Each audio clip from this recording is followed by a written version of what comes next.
Hello, just a super quick introduction for myself. My name is Dave Marion. I'm the Director of Information Security here at Bridgewater State University. I've been here at BSU for almost 20 years with about 12 years working in the IT security office. And I'm Jerry Hughes. I am one of the co-founders and managing partners of Compass IT Compliance, and have been in the IT and security arena all of my career. I've been a qualified security assessor for PCI since its onset about 20 years ago. So we've got a lot of good stories to share with you today. Excellent. So, thank you all for attending this webinar. I'm really happy for this opportunity to share our experiences here at BSU with PCI DSS. I'm hoping you find this webinar informative. I'm glad to be presenting with Jerry Hughes for a few reasons, but mainly I think the format of sharing the perspective of both the university and the QSA, a qualified security assessor, will provide a lot of valuable insights into the whole PCI process. We're going to start off by talking about what is PCI DSS and why it matters. Then we're going to talk about some of the major changes in version 4.0 of the standard. This presentation will share some strategies for a risk-based approach, as well as some strategies for scoping the assessment in the individual requirements of the standard. There are some high-level changes in version 4.0 of the standard, as well as some tactical changes that are informed by risk management, as well as that process for scoping. Finally, we're going to close out with some lessons learned from a higher ed perspective and some case studies from a QSA. So, what is PCI DSS? PCI DSS is the Payment Card Industry Data Security Standards, which has 12 requirements that protect cardholder data. So we as risk managers know that those 12 requirements really mean there are 12 sections, and there's going to be some sub-requirements or sub-controls of those dozen requirements, though. From my experience, PCI is really neat because it contains technical and operational requirements, and those really underscore the importance of collaboration, which is one of our strengths in higher ed. PCI DSS, it does apply to every organization and institution that handles cardholder data. What's also really interesting about PCI is that your SAQ, your self-assessment questionnaire, gets signed off by that QSA, that qualified security assessor, who is certified by that PCI Council. I know there's a lot of acronyms, so if you miss one, just please drop it in the chat window and we'll provide the definition for you. So with that said, I'm going to turn it over to Jerry. Thanks, Dave. Yeah, so look, when you look at this, this is a really high summary of the changes. As I mentioned, I'm one of the earlier QSAs way back day one when the first version came out. It really was a direct version directly from Visa. And it had, the base controls that are required, under those 12 requirements in the 6 areas that Dave mentioned. There are so many control objectives, a few hundred of them. And over the time, you'll see on the screen here, there's been some changes. And I want to call out a few of them. Version 1 was in December of 2004, right? And just basically established the baseline, with basic security measures that included, firewalls, encryption, and access control. Certainly very important facets of it.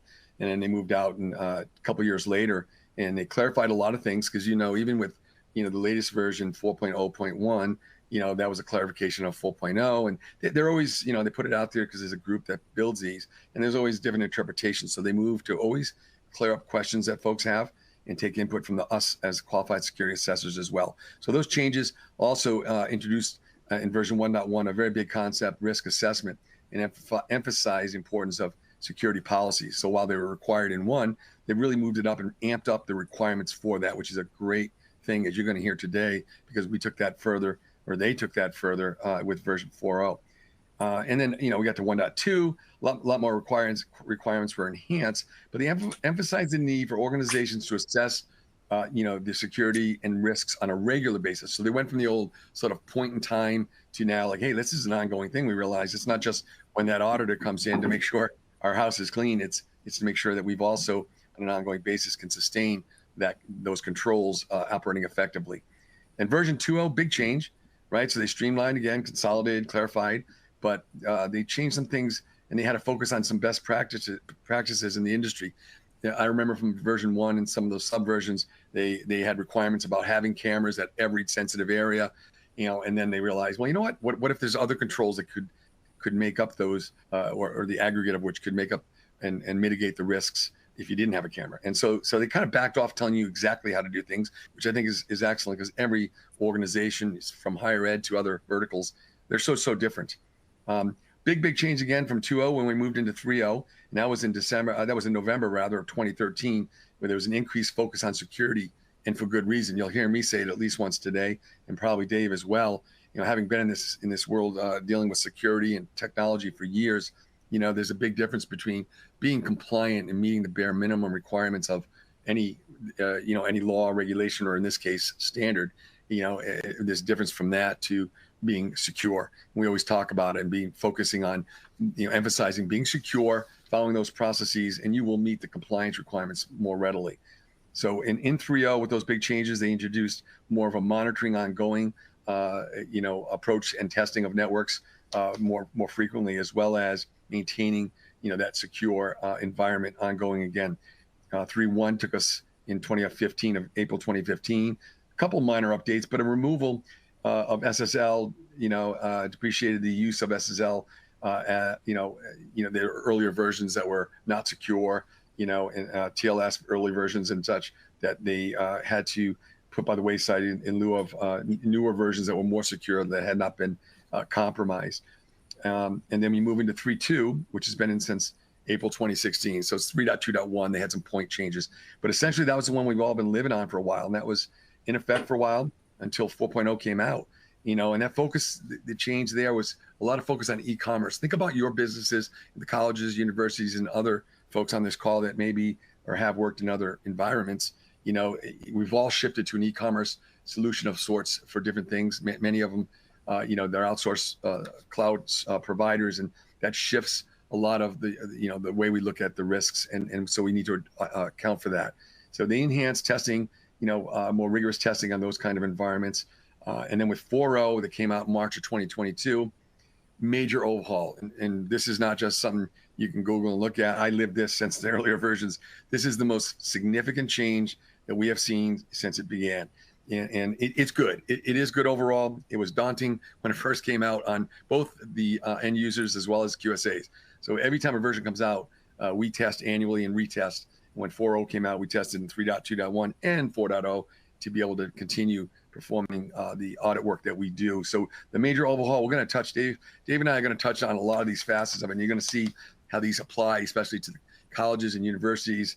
It's a great environment, really, because there are so many different flavors and ways that delivery channels that payment card information can be stored, transmitted, or processed. So we're going to see a lot of that stuff. There was the changes. I won't steal my own thunder. The changes are articulated in some detailed and then some high level, summary slides that we do have later. But thanks, Dave.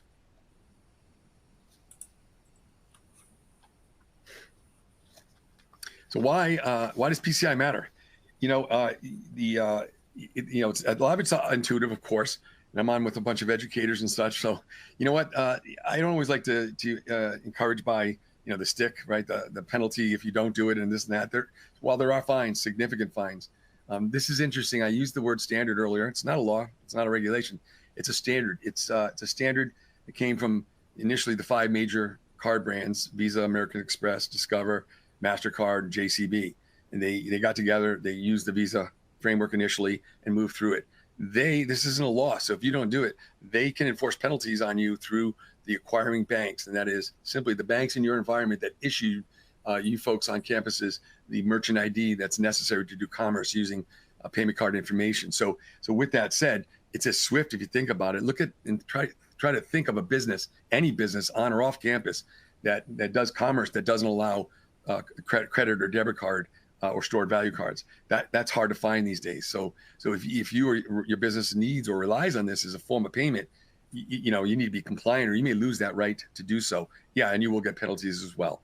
So different increased transaction fees for non-compliance, loss of the ability to use it. Like I mentioned, there's a lot of liability associated with breaches we've had folks that would do, and the SAQs are very dangerous in one way, because it is a self-assessment. So my encouragement is to work with QSAs. We do it, but a lot of other QSAs do it. And the bottom line is make sure you have that relationship to understand, share what you have in your environments, because signing yes, and I've had clients, yes, sign, see, we passed, there you go. And there are case studies on this when an organization's done this and been compromised and they go through it, there's a liability level, make no bones about it, if there was a compromise of information. So when you sign yes, when you check off yes for something, you need to be able to prove that. And when you sign off, you're accountable for that. So think about it very carefully. So going through that, reputational damage, a very difficult one to measure, but one of the most damning ones, right? If I've got two businesses of any kind and one's been compromised and one has not, which one are you going to choose to do business with going forward? So those are big things. And then, increased costs for forensics. They will force you to go on the website for the PCI Data Security Council, where they list all of the forensics groups that have been approved by the council, and you must pick one and you go through that. It is, I think it's about $400 or $500 an hour, but they'll go through a deep, expensive dive into your environment if you have been compromised. So just something to really consider going forward. And Dave added this one too. This is a great one. Board of Trustees, why do it, right? So honestly, on this one, Dave, I'd love your particular input on this. You're on campus living this. Absolutely, yeah. So from a Board of Trustees perspective, usually on a Board of Trustees, there are various experts in various subject matter areas. So there may be someone on your board in charge of risk management, and this might be something that they could ask for. So already having something in the pipeline or done, having something signed off, not only from an internal perspective, but having something validated by a third party is going to be a valuable thing in showing due diligence. Excellent. Thanks, Dave.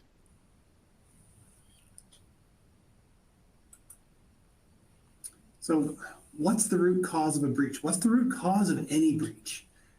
Root causes are always very tricky. And I think there's almost two ways of thinking about a root cause. There's a technical perspective, and then there's a risk management perspective. From that technical perspective, personally, I think of it as a cascading effect of impacts from risky practices. For example, up here, the insecure wireless network enabled people to connect to a wireless network and eavesdrop on that network traffic to sniff out credit card numbers. However, the data wasn't encrypted before it was sent over the wireless network. So if the data was encrypted, with encryption being the process of scrambling up the data so only authorized parties could read it, if the data was encrypted, it would not have technically been a breach. So in looking at root cause from a technical perspective, it's about identifying how many systems failed to precipitate that particular incident. Now, this also really underscores the importance of risk management. So our job as risk managers is to look at the impact and the likelihood when determining that root cause in any mitigation strategies.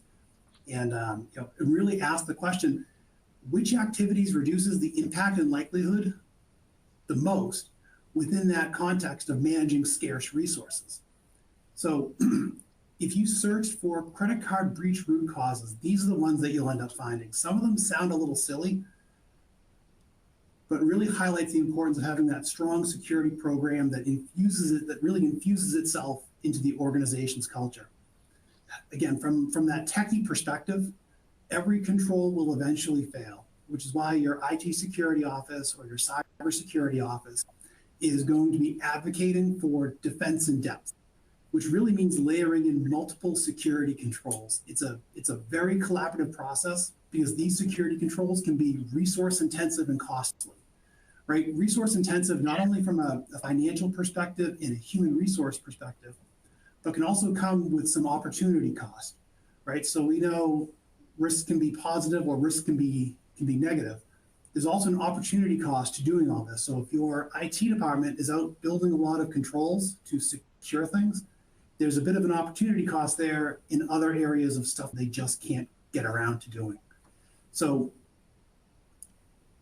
that's why, us in the security office, we're always advocating for defense in depth because we know that every single control will eventually fail. And from that risk management perspective, looking at root cause, That is about identifying the control that would be the most impactful for using the least amount of university resources.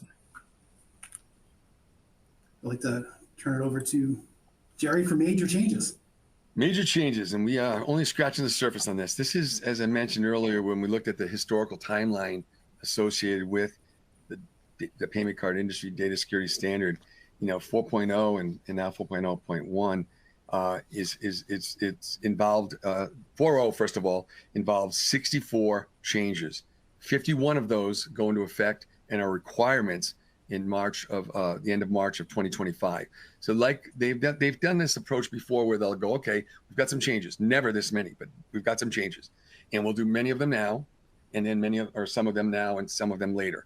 And with this one being such a significant release, the impact financially, for organizations can be quite daunting depending on your environment, right? Your IT stack and such. So they feather it out and phase it out over time. And when we talk about approaches, I want to touch on some of the ways, if you haven't already got started or haven't done much with it, what we can kind of do and where to start. Because a lot of times our clients have struggled with that. Like, wait, what do I do? I mean, this is crazy if you read even the surface about what's going on. But let me just run through some of the quick changes. We've noted some here. The customized approach, this customized approach, which in the past it was what was called just the regular defined approach. That was the full data security standard, the 12 requirements in the 6 areas, and all the controls under it. And what applied to you, we would test as auditors, as qualified security assessors, we would test those controls for operating effectiveness in your environments. Now they came out and they said, look, we're going to offer you an opportunity in the formula itself, the template that we're required to use. They have what's called a customized approach. It's not for all the control objectives, but for many of them, or at least some of them, and gives you an opportunity. It's usually intended, by the way, for more mature environments. And what it simply is this: it allows an organization to look at what's required by a particular control objective within PCI and say, look, my validation is really more suitable. My environment's more mature, and I've got a different set of controls. Because if you look at the DSS closely, it kind of prescribes, it lays it out. It says, look, this is what to look for as a qualified security assessor. This is kind of what you need to demonstrate. And some environments are very mature. It doesn't really do it justice. And so in these cases, we for our more mature clients, we recommend in some cases this may be a better course of action to sort of document your controls. We'll test those controls. But when you do that, you're going to be, the next item comes into play because you're required when you use this customized approach for any of the control objectives out there, the ones that you use it for, you're now going to be required for those to go through and perform this targeted risk analysis. It's a risk-based approach. My gosh, you should be doing this anyway. So this shouldn't be mind-blowing. We work with ERMIA, and we presented to different, on-site and through webinars like this. And you guys are usually pretty darn good because, again, as educators and folks in that environment, you're great at this stuff. But the risk-based approach has been around for a while. But here they're forcing you to fill out. And there's a guide I recommend looking at. We can give it to you if you need that. But it shows you how to approach the targeted risk assessments, right, for that. And there's a couple of pieces with it. One is, it's used for 2 ways. One is if I've chosen a customized approach, well, I'm going to do that targeted risk assessment. And there's a guide, there's a form, and it helps you out, guide you through it. And all you're doing is looking at the controls in place, what the risks are associated with that, how you're mitigating those risks to reasonable levels, and it kind of walks you through it. It's well documented. The second way, the second requirement for using the targeted risk assessment approach really is to go ahead and in this approach, it's several of the control objectives. You'll see some of them say, review this periodically. And while in older versions, they got rid of that word periodically, because my periodically may be different than yours. And so it's like, but our environments are different. So why would I apply such resources to a particular control area? And resources are money, time and money, when maybe it's less risk in my environment than it is yours. So why don't we risk assess logically and see where the risk lies? And for those areas that are more risky, my frequency will be more often. If it's a less risky area, I'll perform this task, less frequently. So this makes sense, right? Another big thing with this overall, as I mentioned, a lot of it's updating of terminology. They speak, and I'm a QSA, I've been doing this my whole life, and I tell you, I look at this stuff and I'm like, what the heck are they looking for here, right? So I think they did a darn good job there of also clarifying a lot of points on it. And then without using all of our time in this one slide, I'm going to slide over a couple of the big items I'm going to call out. The MFA, so multi-factor authentication. Thankfully, I think everybody on this call knows what that is, both personally and professionally, but they've enhanced requirements for that. Basically, any access into the cardholder data environment, requires MFA, multi-factor authentication. Logging and monitoring, enhanced requirements for that, requiring automated solutions now and things like that, where in the past sometimes manual monitoring was allowed, things like that. But it is more risky to have have it done manually versus automatically. Some more requirements enhancing penetration testing for multi-tenant environments, providing, if you're in a multi-tenant environment, meaning you're sharing a system with other tenants, that the host of that must allow you to either A, perform your own pen testing for segmentation, or B, they can offer the service for you. So think of those big providers, right? AWS, they're not going to let you run in there. They're not going to let us come in with our devices to go in there and network and run some pen tests on their environment. So they have to at least offer it. It makes good sense. Some great enhancements and requirements on encryption, updates there, also malware detection. And a big one that's been around forever, but still not always done properly. And this is third-party risk management, looking at, our environment included, by the way. But I challenge anybody in this call not to be using any kind of a third-party provider for some form of services to be rendered, or whether it's hosting or other functions being performed for your business. So as we shift and have shifted over the years to utilization of these third-party providers, they're great solutions. They provide great availability solutions, and things take a lot of the risk off of you, or at least the burden off of you. You just got to make sure that when you utilize these, that you are per section 12.8, that you are documenting exactly what controls the third-party providers doing and which ones you're going to own. So basically, whatever they're doing, you own the rest, is the bottom line. We just need to make sure everybody clearly in a matrix defines what responsibilities you have. And then the last piece of that in 12.8, they said, look, you also need to have that provider attest to it, sign off on it, on these are the controls we're going to do. In the past, they said just list them. Now they're saying, no, we want their active participation. We want them saying, yeah, this is what we're owning for PCI for your environment. And then the ongoing vulnerability management, and amping it up, where internal vulnerability assessments now are requiring authenticated scans versus non-authenticated. And it's a much deeper dive on that stuff as well. So a lot of good stuff, so much more. And I'd love to chat with people. I don't want to take up all the time. Over to you, Dave. All right. Thanks, Jerry. I'm not going to go over too many of these because I know we just kind of talked about them, but I do really want to highlight the importance of logging and monitoring. And the reason why I want to highlight that is because we can answer the question, if a tree falls in the forest and no one's around, does it really make a sound? So that doesn't really apply to us in security, because if there's no logs of a breach and data gets exfiltrated, so if data is removed from an environment, there definitely was a breach. So having a robust logging and monitoring system in place is important to know what happened, when it happened, and how it happened. Because restoring operations with the same vulnerabilities that caused the compromise in the first place would be suboptimal. Penetration testing, sometimes we just call that pen testing, is when you hire a firm to simulate an adversary. This goes way beyond an audit or an assessment, because that pen tester uses tools and techniques that cyber criminals use to identify and fix some of those weaknesses before they can be exploited.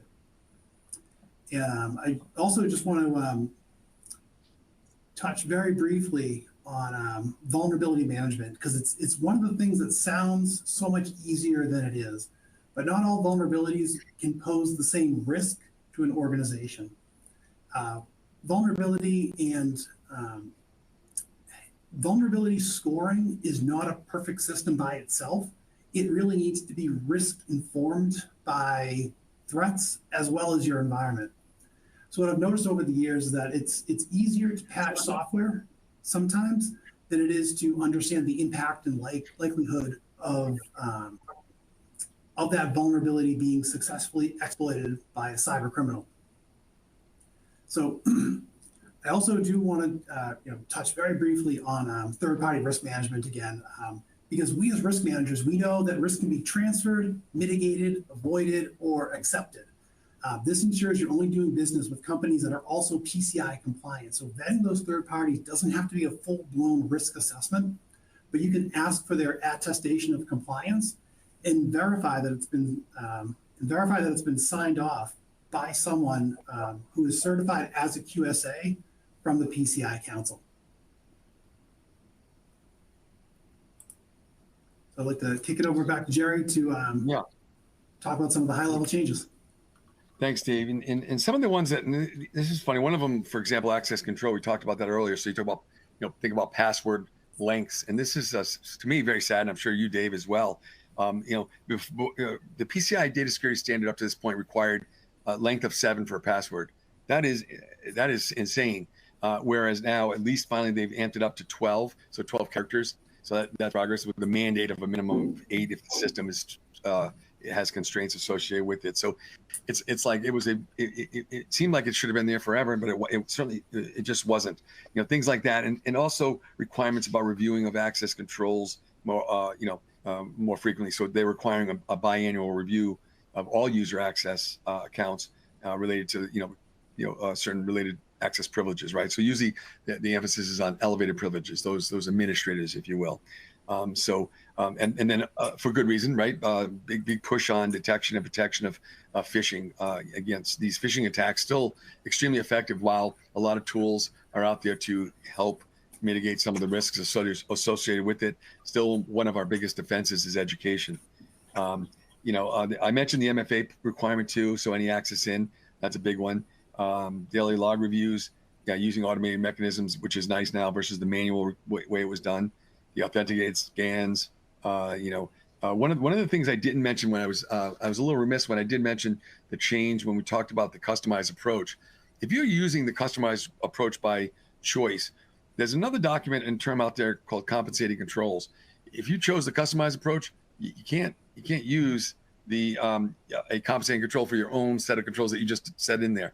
The compensating controls are intended to be used if I cannot meet in the defined normal method of meeting the control objectives of PCI. If I can't meet that particular control objective as defined, I can fill out a compensating control worksheet because I can't meet it because of either physical, system constraints, like technologically, it's an old legacy system. It just doesn't support this. Well, how can I, identify and document a number of controls, the aggregate of which is greater than or equal to the original objective? That's kind of the intent.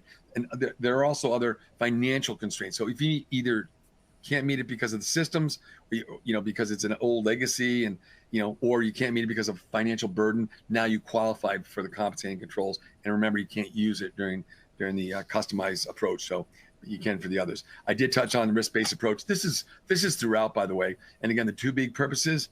One was to determine frequency. So in a higher risk area, I'm going to perform this certain task more frequently. And the other, risk-based approach on that. And the others, if I'm going customized, then I'm required to fill out and complete a targeted risk assessment that I must provide to my qualified security assessor.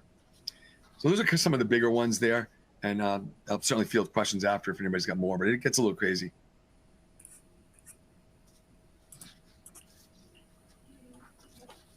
Well, back to me. So QSA.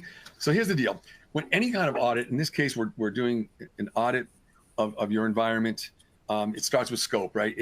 Depending on, where do you start, right? I look at a campus, and I love this. When I first started and we started training new QSAs and new IT auditors to go into the field, I love coming on campus. The higher ed, you guys at higher ed are wonderful. You're the best training ground. I'll tell you why. You guys are on the call that are with a university or college or whatever. You can attest this. We've got everything from the bursar's office over here to endowments or whatever, where money was, money's coming in from donations to. We've got this area over here where we're allowing students to make payments or go online, and so any delivery channel. So you say, well, heck, this is crazy, Jerry. How do you get your arms around it? Where do I start? So the way you start is there's a particular section you can refer to. It's 12.2.1, and what it does, 12.2.2. I'm sorry, 12.2. A and B, so 12.5.2 A and B. And all it simply says is, look, get your diagrams together, your network diagram, the high level, the detailed, and the flow diagram. The flow diagram is the money. Because I always say there's two sort of realms, just two areas. One is the physical environment. Hey, here's my building, here's my campus. I have the bursar's office over here. We have other records over here. Here's where we store this and that. And you identify all the areas that store, transmit, or process payment card information physically. kind of mark that up. Oh, and I'm using AWS where something's hosted me. Okay, mark them, and there's maybe some other software as a service that has access to, or we're using or flowing through payment card information. You identify those physically, then logically grab your network diagrams and go, okay, here's my network diagrams, again, including those physical locations. Grab a red marker, or a student making a payment through the bursar's office goes here, or they can go e-commerce and pay online. Okay, it goes here, and you draw these red marks all over. That is literally the scope. The scope is the definition, written definition is any way you store, transmit, or process. Process meaning I just did a transaction seeking authorization, which was rendered or not, but that is the processing. So you identify those areas, and they also say comma and anything connected to it. So if I have a server in an environment that has PCI information, another server over here that is doing some other stuff, you shouldn't have that probably in there because it expands your scope, and that means I'll have to assess that other server as diligently as the one that really does have PCI information. So why don't you do yourself a favor and reduce your scope? Number one, ask yourself, do I even need this information, the full information? Because I can show the first 6 and last 4 digits, and that's not payment card information. I can do full truncation, meaning the information is removed, and that's not payment card information. I can use encryption by point of sale transactions where it fully point-to-point encrypted. It encrypts it at the point where the transaction or the card is swiped,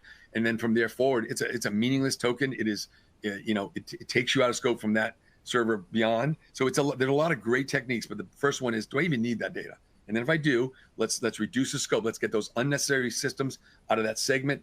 Let's get rid of copies and things we don't need. Now I shrink it down. That's my scope. And you now are required to document that scope. Again, 12.5.2 A and B. It's a good section. I can explain it in more detail, but it'll help you identify where everything is. Now you know where it is. Make sure your controls are in place, and we go through. We interview you about those areas, the different ways, the many different ways that on campus that you folks do. And Dave's got a nice slide to go through that, but the way you do business there. And then from that, we go through and solicit evidence from you to prove indeed that you have your controls in place.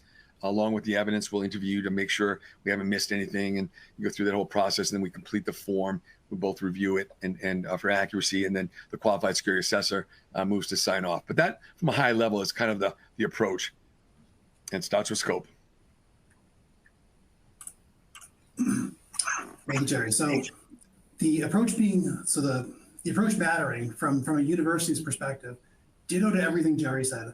I am going to add that during the assessment process, during that scoping process, your QSA is your best friend, because you're the one that knows about your institution and you know where the money is coming in from. So you working with the QSA get to connect that person with your departments on campus that are accepting credit cards.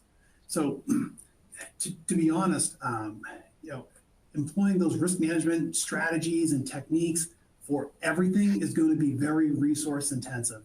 It's especially going to be resource intensive if you don't have a lot of experience with PCI to start off with.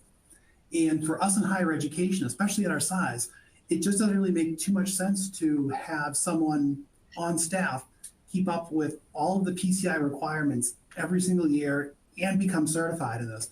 And that's why we partner with we partner with the QSA to come into BSU to help us out.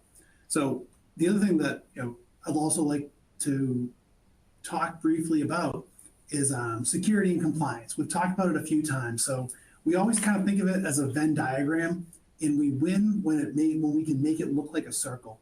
So using those approaches can help make security and compliance really look like a circle. And we have some more slides about the actual process of how we do it at Bridgewater State University, but the approach really matters when starting this journey. You want to know what I would like to add, Dave, on this too? When you talk about from the university perspective, as you guys perform some of these required tasks, let's talk about whether you're reviewing log files or something else. At the end of the day, you may have done it, but if you can't prove you did it, it doesn't exist. We kind of live in the world of evidence, and so it's a case where we always recommend if you're doing something that's like, hey, review firewall rules. Okay, I reviewed it, but I show no evidence of. So maybe create a ticket, an internal ticket that reminds you, number one, to do it, and number two, to go through with that, and then you can mark that you made a change or did not, but you reviewed it. So then we have evidence. We're both on the same page. It makes your assessment easy and makes ours easy from our perspective. Excellent. Thank you. Lessons learned. This is good. So hopefully we had some lessons we've learned over life and also during this presentation to this point. But in the CDE, the cardholder data environment, it's kind of anywhere you store, transmit, or process, like I mentioned. And that was the first definition. And they added sort of, oh yeah, and anything connected to it, like I gave the example earlier of a server that had payment card information and one that did not. Well, it's connected to it. It's reachable within that subnet. And so therefore I have to assess it, and you have to pay for that extra assessment, whether it's you have to run a scan or a pen test. And now I'm interrogating two systems or more. So be nice to yourself. Don't keep payment card information if you don't need it. And if you do, kind of squirrel it away in a subnet or subnets that are, separate from other business systems that are not part of the payment card environment. And then as we think about that slide I had earlier on the history and the changes of the versions along that way, I don't know, 2 point something, I forget, or 3, they added, oh yeah, and they also felt like, oh, you know what, we realized we also need to include so not only store, transmit, or process and everything connected to it, but also those systems that are responsible for the security of that. So think about Active Directory, think about log systems, log file systems, those systems that act upon or monitor the cardholder data environment are also in scope as well. What's the flow of cardholder data? So I was mentioning that. I love that analogy. People have worked with me over the years probably are tired of it, but it's great. Physical, logical, that's it, dude. So get your network diagrams, give me a nice red marker. Let's see what's going on. And when I'm interviewing, I'll be, all right, we did the red marker thing. Now talk to me about every node, meaning, a system that we're at, and then we're traversing. Okay, what's the encryption at rest? What's the encryption in motion? And we will track every aspect of it. And if we have a control weakness, okay, let's talk about how you can mitigate that risk. So it doesn't have to be a fail out of the gates. There's no rule that says you can't, provide. We can go on, and there's an item that's been identified.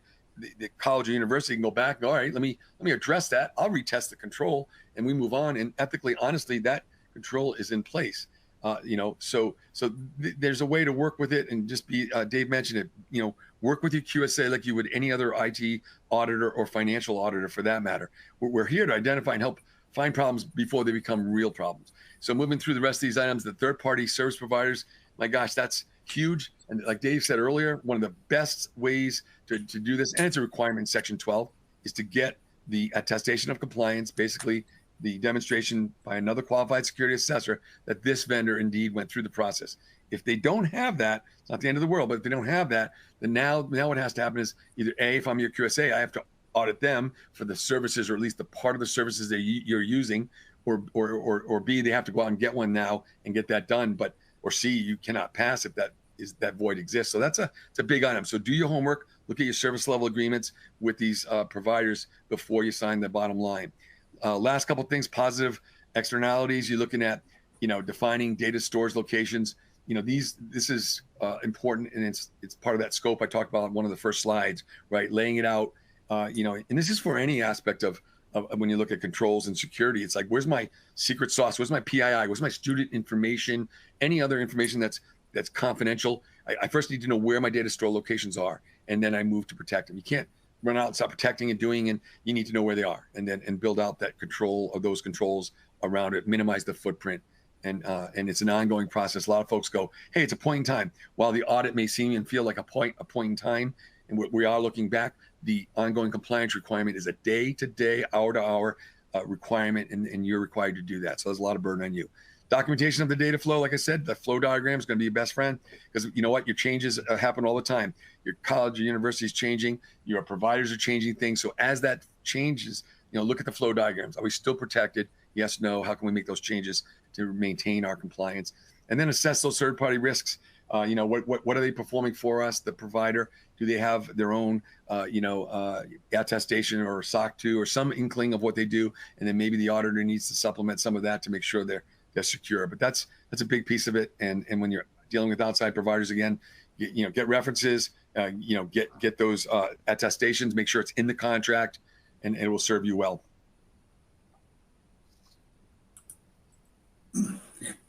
Excellent. So you are braver than you believe, you're stronger than you seem, smarter than you think, and more compliant than you than you seem to. So if you haven't started, I'd really recommend starting and just not being afraid. Chances are, if you haven't done anything with PCI, then you might not be as far away from compliance as you think you might be. So here at BSU, we outsource all of our payment card processing to a third-party service. We don't have a large database of credit card numbers here on campus. So by doing that, we're reducing our liability, we're reducing the scope of where we accept those payment cards to.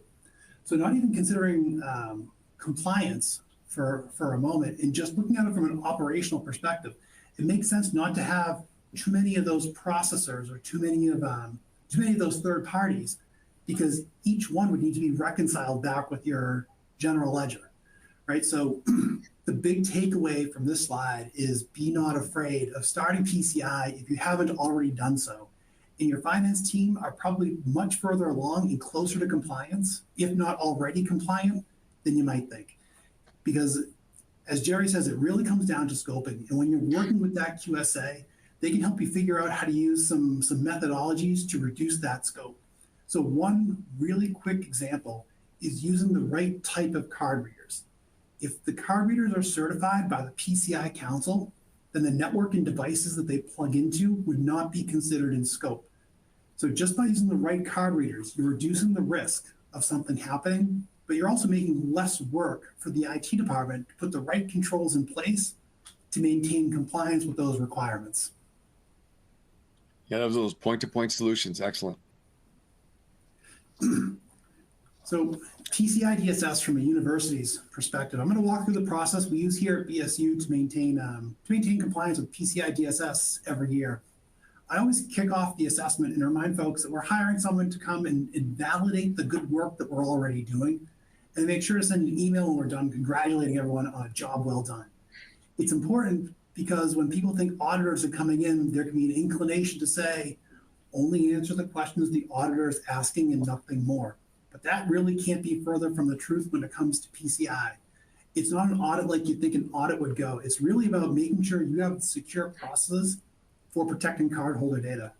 So we start off each year with identifying the cardholder data locations, defining that cardholder data environment, where since we're not storing any cardholder data, our scope is very, very small.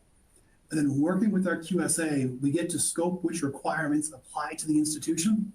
We get to look for opportunities to increase our effectiveness, our efficiency, our security. We verify all of our third-party service providers are compliant. Our QSA signs off on our attestation of compliance. And then the other thing that we do is we engage with our QSA year-round. So when we onboard a new vendor, we'll send an email off to our QSA and just ask a question. This is what the university wants to do. What do you think? Does this increase our scope? Does this increase our liability? And if the answer is yes, then we kind of get to bring that back to our stakeholders and say, yes, we can do this, but this is going to cost X amount of resources, whether those resources be financial or human resources to maintain compliance, because accepting payments from students is very important. And then the other thing that I really like about hiring those third parties to do any assessment, right? It's not just about PCI. It could be anything security related. Having someone come in who's objective and unbiased and give you their perspective is incredibly valuable. So personally, I value honesty and integrity above everything else, and being able to bring in third parties to tell me exactly what they think we should be doing, in citing examples, citing standards, that is incredibly, incredibly valuable for me. Yeah, Dave, one thing I would like to add too, and being on the other side of the fence, that's a great relationship, a partnership that matters. It's up to the QSA too, as we enter the field with the client, as we go in there to set the tone properly. We're not here to find problems and write you up. We're here to identify control weaknesses before they become a real problem or breach in your environment. So we're helping you in that sense. We're on the same side of the table is what I often say to my clients. We're working with you. We identify a problem. We both talk about how you can mitigate it. So you mitigate it independently, and I honestly, ethically can go through and test those controls. It's an honest, ethical win-win, and we reduce the risk before it becomes a breach. Excellent. So just to kind of share some higher ed strategies. So identifying locations that could be processing cardholder data. I'm going to kick off this slide and say that higher education, as we know, we know that it's a tough sector to work in. Cardholder data can be stored in so many different departments across campus. It's not just limited to finance and student accounts. It could be athletics selling tickets. It could be your foundation accepting donations, as Jerry mentioned earlier. One thing that I thought was interesting and that I didn't know about until we went through a PCI assessment is that we have a box office that sells tickets to plays. Last year, we did Seussical the Musical and sold tickets that accepted credit cards. So the box office ticket sales went right through all of our existing PCI processes for payments, and during the assessment process with our QSA, we were able to give them a thumbs up. So identifying all of those areas that could be accepting credit cards is very important from a higher ed strategy. And I'm sure Jerry has some really good stories. I do have some good stories, Dave. Thanks. I mean, the list on the right, and yours may look much like this. There's a couple changes, but at the end of the day, one of the good news items I want to bring up is typically it's not, when something goes sideways, it's not necessarily driven by a nefarious act, right? It wasn't intentionally someone trying to do something in a bad way. A lot of times it's folks just like, hey, the ticket office, or one of the ones I saw, I believe it was a sporting event, and they had a device, but there was a problem with the device, so they're saving cards, and they started going a little bit outside the policy of the university. This is a college, actually. Anyway, they went outside of the prescribed policy. If you follow your policies and you listen to the education that's provided by folks like Dave and his team with that security awareness, it's not just a one and done. It's an ongoing cultural change, and it's personal and professional. When you go home, you get the same challenges. I'll tell you, you get calls, you get, hey, Amazon package, hey, Christmas is coming up. Guess what? We're going to have an influx of Amazon BS. And then when April swings around, we're going to get those IRS notices. You got to be on your feet. It's very simple. One quick note, 3 takeaways from emails. Like, phishing is still one of the biggest attacks. Think about it this way real quickly. It is that, I have hundreds, and I bet you do, Dave, as well, where emails every day, and they go, oh, you can hover over it. I have time to do that. I'll be in the next week before I catch up. So the 3 quick takeaways: when you grab an email, if it has an attachment, you do not download it or do anything with it. You identify the source and independently reach out to them. Hey, Dave, did you just send that PowerPoint that we're going over today with these wonderful folks at Ermia? Yeah, you did. Cool. Now I will use it. Second thing, in the email, there'll be links sometimes. Oh, you want to disconnect from this email link or this email thread? Just click on the link, or this or that. Click on the link. Do not click on links unless you know what it is. Reach out. Hey, Dave, did you send me a link for this? The link to the document that you had up on your secured location? You did? Thank you. I'll utilize it. And the third one is simply don't do what it says in the email. Sometimes an email will say, hey, I'm on vacation, Can you reset my password? Or, hey, here's my new address. Send the bills there. Do not do that. Don't do what it says. Reach out. Hey, Dave, did you change the location for billing? Should we send the invoice there, or ? That simple, takes 2 seconds. And with the tools we have, like Microsoft Teams, Slack and others, there's no excuse for not doing it. With phones, we all have phones right now within 2 feet of us. I guarantee it, or you're lying. So that's my last note on that one there. But it's important, and we see it all the time. So another strategy, kind of unique to us in higher education, is higher ed as a sector is a very collaborative sector. So definitely play to your strengths. Send the thank you email, show up with coffee, email someone's boss or their boss's boss, saying that they did a good job, because they did, and it gives you a chance to underscore how important the work is. This is especially true after something like this becomes operationalized, right? Because when something isn't seen every day, it's really easy to take it for granted. This is a tremendous opportunity to showcase the work that's already being done to support your institution's revenue. So definitely play to your strengths. Higher education is a very collaborative sector, and play to your strengths. Sorry about that. Yeah, no worries. One thing on this one is just funny, because I've seen it in, definitely in higher ed, but in a couple of other clients where, tone at the top is a term. I came from the banking world.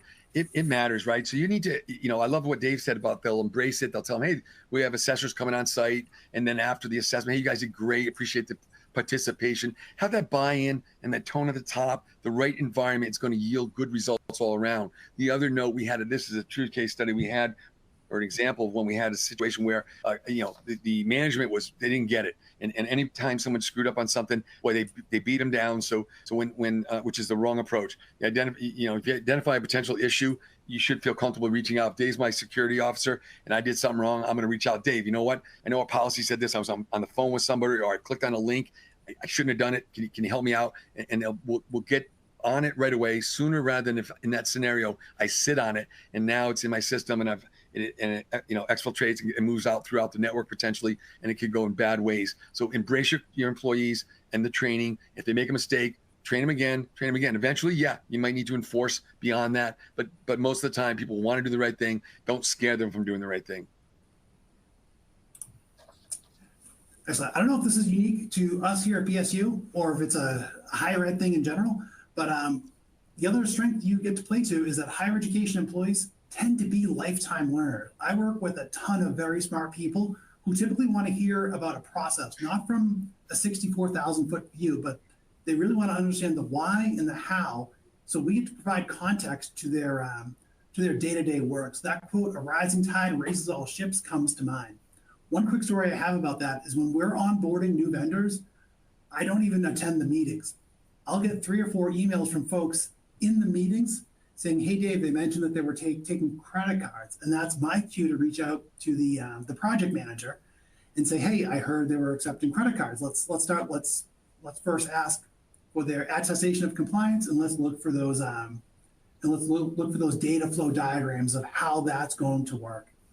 Now, in the interest of full disclosure, we've been doing this for a long time. It's taken over 10 years to get here, and it takes even more work to stay here. But I'm really proud of my colleagues, and I'm very happy to have so many coworkers who lean in for this stuff that's very important. Excellent. And with these, the examples here, I touched on several before, but the big focus on something like this is when that relationship is, when it comes to fruition, involving the security folks at the right time before the contract is signed. And then as the contract's being signed, involve legal so that we can ensure that the service level agreements include things like availability, things like that you have the right to audit, and that they indeed will provide you, and in the case of PCI, an attestation of compliance annually without you begging for it or paying for it, whatever. But articulate those elements within the contract before you sign. Adding things later, you know how it goes. It's a lot more costly after, and so be diligent and proactive. Excellent. I know higher education is big on procurement, policies, and governance because we want to be transparent with our campus communities.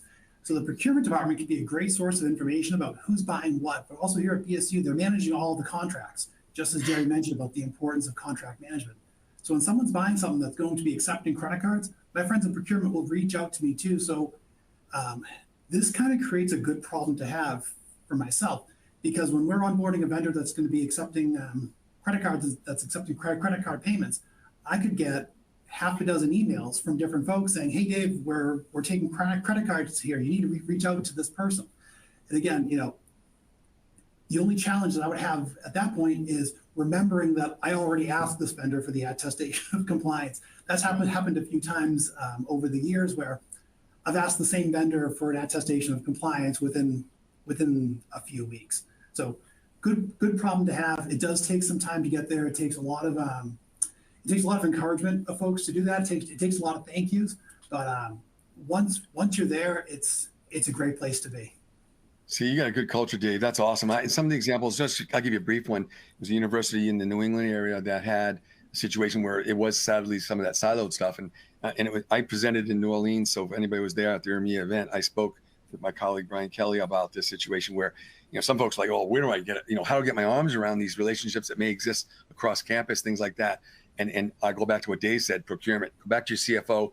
Let's look at the procurement process. If you don't have a good one, revamp it. But think about this: all the blood flows through CFO. If we're not going to pay those vendors, they're not going to serve you. So you go to your CFO, see what third party providers are being paid for, and you'll find out what these vendors are, and drill through identifying who the data owner is or the relationship owner from the campus's perspective, and work with them to identify what this vendor's doing, what's this one doing, and then you can get to the bottom of any aspect of this. But that's a nice place to start. To see, they're paying the bills. They're very important people. That's all I had on that one. I don't want to. We're close to time, so. Yep. So I always love ending a presentation on a takeaway slide. So if you screenshot anything, this is the one that I want you to screenshot. So PCI DSS 4.0 went into effect March 31st of this year. You want to play to your strengths. You want to play to your strengths in higher education. develop partnerships with your stakeholders, socialize the importance, work with a verified QSA, and really start managing your third-party risk. So your key internal stakeholders, that's going to be your procurement department, your finance division, any development that your university's foundation is doing, your project management office. I put a link there to a list of verified QSAs. And then to also, when doing that third-party risk management, to ask for that attestation of compliance. Yeah, that's excellent. That's the biggest thing on that slide for me was when you do arrive at a qualified security assessor that you're comfortable with, you've reached out to other college or universities that you work with in your network and get references from them. And when you've selected a firm that you're happy with, work with your QSA. We're there to help you. As I mentioned, we're on the same side of the table as you. So thank you, folks, for your time today.